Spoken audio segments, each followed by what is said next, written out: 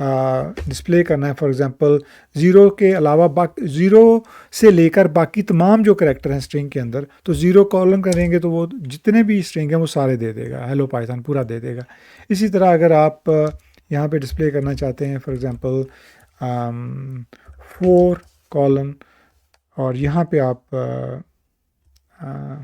3 दे दें for example, तो वो 4 से शुरू करेगा और उसके बाद 3 करैक्टर तक जाएगा। तो मैं इसको अगर रन करता हूँ तो अगर आप देखें तो 4:3 उसने यहाँ पे चूँकि हमने जो स्टार्टिंग पॉइंट है उसका 4 दिया है, तो वो 4 से अगर शुरू करेगा सपोज, तो हमने उसका एंडिंग पॉइंट 4 से बड़ा देने की बजाय 4 से छोटा दिया है, तो वो कोई भी डिस्प्ले नहीं करवा रहा क्योंकि उसको उस स्लॉट के अंदर कोई करैक्टर नहीं मिलेगा। क्योंकि वो 4 से अगर शुरू करेगा तो वो बैकवर्ड तो नहीं आ रहा, वो आगे जा रहा है। अगर आप 3 की बजाय फॉर एग्जांपल इसको 8 दे देते हैं और अब इसको रन करते हैं, तो वो जो भी 4 से शुरू करने के बाद जितने भी करैक्टर उसको 4 मिलेंगे वो उनको डिस्प्ले कर देगा। तो ये उसका स्लाइस होगा बेसिकली 4th पोजीशन से लेके 8th पोजीशन तक। इस तरह से आप इंडेक्सिंग जो है वो स्ट्रिंग के ऊपर अप्लाई कर सकते हैं और मुख्तलिफ़ किस्म के जो ऑपरेशंस हैं वो इसके ऊपर परफॉर्म कर सकते हैं। अब आपने इस पे जो एक्सरसाइज करनी है या असाइनमेंट करनी है वो ये है कि आपने कोई भी ईमेल एड्रेस लेना है। मिसाल के तौर पे